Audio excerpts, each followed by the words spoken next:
अब हमको आखिरी नियम की ओर चलना है जिसका नाम है परासरण दाब, मतलब कि ऑस्मोसिस प्रेशर। ठीक है, ऑस्मोसिस प्रेशर या ऑस्मोटिक प्रेशर जो होता है वो क्या होता है, और इसको समझने के लिए इतना लोकल लैंग्वेज में ये समझ लो कि ऑस्मोटिक प्रेशर ये होता है कि एक अर्ध पारगम्य झिल्ली होती है जिसको क्या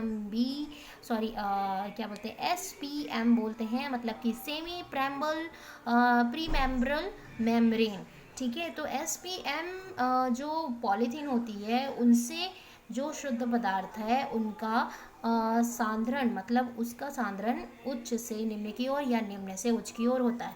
आप लोग बहुत कंफ्यूज होंगे कि इस चीज़ को लेके कि डेफिनेशन है क्या, उच्च से निम्न की ओर जाता है कि निम्न से उच्च की ओर जाता है। तो ये चीज़ जो गमन है, ये गमन की जो प्रक्रिया है वो डिपेंड करती है परासरण दाब पे। तो इसको चित्र से समझते हैं, फिर आप इस थ्योरी को पढ़ोगे तो और इजीली आपको समझ आ जाएगा। मान के चलो मेरे पास एक ऐसे मैंने एक कंटेनर बनाया। ठीक है, ये कंटेनर को मैंने यहाँ से इस ट्यूब में अर्धपारगम्य झिल्ली की व्यवस्था की और इसे फिर एक कंटेनर से मैंने कनेक्ट कर दिया। ये हो गया। सेम आप ऐसे बना सकते हो। अब देखो इस कंटेनर में मैंने लिया है H2O, मतलब ये क्या है, शुद्ध पदार्थ है, शुद्ध विलायक, शुद्ध विलायक। ठीक है, तो शुद्ध विलायक मैंने ले लिया, इसे मैंने लिया है कितना, 100 ml। अब यहाँ पे भी मैं इस विलायक में लेती हूँ 100 ml में Cl प्लस H2O का विलयन। ठीक है, एक कंटेनर में मैंने नमक का घोल लिया है, एक कंटेनर में मैंने केवल जल लिया है। ठीक है, तो अब देखो यहाँ पे जो ये ट्यूब है इसमें मैंने ऐड किया है अर्धपारगम्य झिल्ली, जो केमिकल फॉर्म में मैंने बनाया हुआ है, केमिकल फॉर्म में बनाया हुआ है, जिसको हम कहते हैं फिनॉल पोटेशियम फेरोसाइनाइड। ठीक है, पोटेशियम फेरोसाइनाइड। ठीक है, तो इस तरीके से जो आपका कंप्लीट ये जो केमिकल है इसके थ्रू मैंने यहाँ पे अर्धपारगम्य झिल्ली बनाया हुआ है। अर्धपारगम्य झिल्ली का मतलब होता है प्री मेम्ब्रेन। आपने पढ़ा होगा बायोलॉजी में, बायो में ये पढ़ा है कि जितने भी एनिमल्स हैं या फिर प्लांट हैं उनकी जो कोशिकाएं होती हैं वो कोशिकाएं एक पतली झिल्ली से घिरी हुई होती है। जैसे कि जंतु कोशिका में देखा जाए तो प्लाज्मा मेम्ब्रेन होता है ना, और फिर उसमें देखा जाए पादप कोशिकाओं में तो उसमें कोशिका भित्ति होती है। तो ये जो एक तरह का है ये प्री मेम्ब्रेन, मतलब कि SPM है ना, सेमी प्री मेम्ब्रेन मेम्ब्रेबल मेम्ब्रेन का काम करती है। तो अब केमिकल के में ऐसे पॉलीथीन या तो आप टिश्यू के भी यूज़ कर सकते हो या आप बना सकते हो किससे, फिनॉल पोटेशियम फेरोसाइनाइड से। ठीक है, तो फिनॉल पोटेशियम फेरोसाइनाइड का मैंने अर्धपारगम्य झिल्ली यहाँ पे ऐड कर दिया है। ठीक है, अब देखो कि ये जो कंटेनर है ये केवल जल से भरा हुआ है, शुद्ध विलायक है। तो इसमें जो विलायक का जो सांद्रता है, विलायक का जो कॉन्सेंट्रेशन है, कॉन्सेंट्रेशन ऑफ सॉल्वेंट है ना, क्योंकि ये विलायक मतलब सॉल्वेंट, कॉन्सेंट्रेशन ऑफ सॉल्वेंट क्या होगा, उच्च होगा। क्यों उच्च होगा, देखो उच्च क्यों हो रहा है ये समझो पहले। ये केवल जल भरा है, इसमें सिर्फ जल, इसमें कोई और दूसरी चीज़ ऐड नहीं है, तो जाहिर है इसकी सांद्रता क्या है, बहुत शुद्ध है ना। इसकी जो क्वालिटी है, जो इसकी बोल सकते हैं स्ट्रेंथ है, ये बहुत ही ज़्यादा क्या है, प्योर है। तो इसकी जो कॉन्सेंट्रेशन होगी वो क्या होगी, कॉन्सेंट्रेशन ऑफ सॉल्यूट बहुत ज़्यादा हाई होगी। अब इसी में सॉल्यूशन पे आते हैं, तो सॉल्यूशन में क्या हो रहा है कि अब शुद्ध विलायक रह गया क्या, नहीं। क्यों, क्योंकि विलायक के साथ देखो सॉल्यूशन में क्या हो रहा है, सॉल्यूशन आपको मालूम है दो चीज़ों से बना, एक विलायक और एक होता है विलय, मतलब सॉल्वेंट एंड सॉल्यूट। तो सॉल्यूट हम मिला दिए तो ये जो सॉल्वेंट है उसकी जो सांद्रता है वो शुद्ध रही क्या, नहीं रही, मतलब अब इसके कॉन्सेंट्रेशन में क्या हो गया, कमी आ गई ना। क्यों कमी आई, क्योंकि हमने एक सॉल्यूट मिला दिया। ठीक है, तो इसमें क्या हो रहा है, यहाँ पे ये शुद्ध क्यों है, क्योंकि इसमें कोई भी और पदार्थ नहीं मिला है, तो इसकी जो विलायक की कॉन्सेंट्रेशन है वो बहुत उच्च है।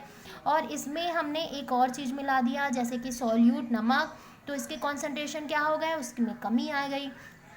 ठीक है, तो हम यहाँ पे लिख सकते हैं कि जो कॉन्सेंट्रेशन ऑफ सॉल्यूट है, concentration of solute sorry solvent, मतलब विलायक का जो सांद्रता है वो क्या हो गया, अब निम्न हो गया।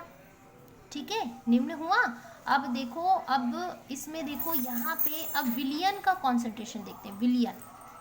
विलियन का अगर मैं देखूं, विलियन का, तो विलियन का कॉन्सेंट्रेशन क्या होगा, यहाँ पे निम्न हो जाएगा। क्यों होगा निम्न, देखो विलियन का कॉन्सेंट्रेशन ऑफ विलियन मतलब सॉल्यूशन, कॉन्सेंट्रेशन ऑफ सॉल्यूशन मतलब विलियन की सांद्रता निम्न हो जाएगी। क्यों होगी विलियन की सांद्रता निम्न, क्योंकि यहाँ पे देखो एक ही पदार्थ है। विलियन किन किन पदार्थों से मिलकर बना होता है, दो पदार्थों से। अब यहाँ पे कितने पदार्थ है, एक है, विलायक बस है। तो विलायक बस है तो विलियन सिर्फ एक ही है, तो यहाँ पे निम्न हो गई विलियन, क्योंकि विलियन दो लोगों से बनता है और यहाँ पे एक चीज की कमी है।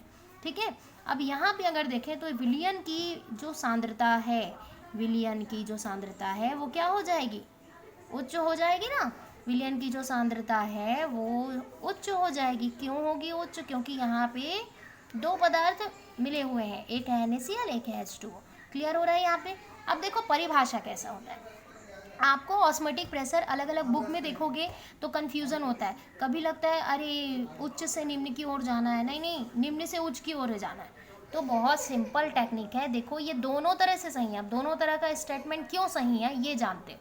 देखो फर्स्ट आपका परिभाषा ये होता है कि ऑस्मोटिक प्रेशर या फिर परासरण दाब वह दाब होता है जिसमें विलायक का उच्च सांद्रता वाले विलायक निम्न सांद्रता वाले विलायक की ओर गमन करते हैं। ठीक है, यहाँ पे उच्च सांद्रता है। अब यह क्या होगा, ये यहाँ पे बहुत सा जल है। ठीक है, सिर्फ जल है। अब यहाँ पे जल के अणु क्या है, बहुत सारे भरे हैं। तो वो यहाँ पे क्या है, जल के अणु कम है, क्योंकि यहाँ पे नमक के अणु भी हैं, नमक के पार्टिकल्स भी हैं। तो जल के अणु क्या करेंगे, अर्धपारगम्य झिल्ली से यहाँ की ओर जाएंगे। अब एक चीज़ और यहाँ पे ध्यान रखने वाली बात है, जो SPM है वो केवल विलायक का ही स्थानांतरण करता है, दूसरे चीज़ों का नहीं। विलय पदार्थों का स्थानांतरण ये नहीं करेगा, याद रखना, से केवल विलायक का। अब यहाँ पे उच्च विलायक है तो यहाँ पे कम है जल की मात्रा, तो ये जल यहाँ से यहाँ जाएगा। मतलब विलायक का जो मतलब हम बोल सकते हैं परासरण दाब, जिसमें उच्च सांद्रता वाले विलायक निम्न सांद्रता वाले विलायक की ओर गमन करते हैं। पहला स्टेटमेंट सही हुआ। दूसरा स्टेटमेंट भी सही है कि विलियन है ना, निम्न सांद्रता वाले विलियन उच्च सांद्रता वाले विलियन की ओर गमन करता है। अब यहाँ पे विलियन क्या है, निम्न सांद्रता की है, यहाँ पे विलियन क्या है, उच्च सांद्रता की है, तो निम्न से उच्च की ओर गमन हो रहा है। अभी विलायक की अगर लिख ले डेफिनेशन, तो विलायक उच्च से निम्न की ओर हो रहा है। दोनों स्टेटमेंट सही है। अब आपको कंफ्यूजन नहीं होगा परिभाषा क्या है, एक में हम विलायक लिखते हैं, एक में विलियन लिखते हैं, लेकिन दोनों के स्टेटमेंट सही है। ऐसा नहीं कि ये परिभाषा सही है ये परिभाषा गलत है, दोनों परिभाषा एकदम परफेक्ट है। बस एक चीज़ याद रखना है आपको, SPM केवल विलायक का स्थानांतरण करता है, विलय पदार्थों का नहीं करता है। अब आपको जानना है कि इसके परिभाषा कैसे लिखे हुए हैं। वह प्रक्रिया जिसमें विलायक के अणु कम सांद्रता वाले विलियन से, ठीक है, कम सांद्रता वाले विलियन से, है ना, क्योंकि विलायक के अणु कहाँ पर है, कम सांद्रता वाले विलियन में है, विलियन से अधिक सांद्रता वाले विलियन की ओर जाते हैं, विलियन की ओर जाते हैं, अर्धपारगम्य झिल्ली से होकर विलियन प्रभावित होता है, परासरण कहलाता है। ये परासरण कहलाया, या फिर हम इसको और लिख सकते हैं, विलायक का अपनी उच्च सांद्रता से निम्न सांद्रता से, है ना, निम्न सांद्रता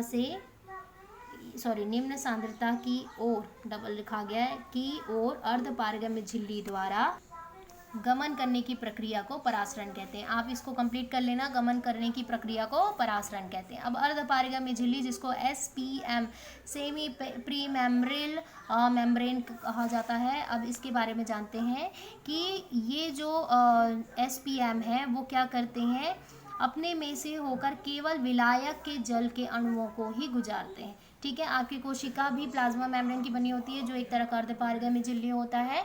आपकी कोशिकाओं में जो जल का प्रवाह है ना, जल को अंदर ले जाना और जल को बाहर करना, ठीक है, वही वर्क करता है प्लांट में भी, कोशिका भित्ति या स्टोमेटा। तो यही चीज़ है।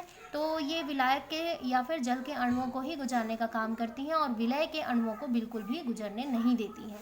प्रकृति में प्रत्येक वनस्पति एवं जंतु में एसपीएम पाई जाती है। इसके द्वारा अगर एसपीएम कृत्रिम रूप में बनाना है तो ये फिनॉल, पोटेशियम, फेरोसाइनाइड आदि से मिलके बने हुए होते हैं और संश्लेषित झिल्ली सल्फोन कहलाते हैं। ठीक है, क्लियर हो रहा है यहाँ पे ये डायग्राम है आपका, तो यहाँ से आप डायग्राम बना सकते हो।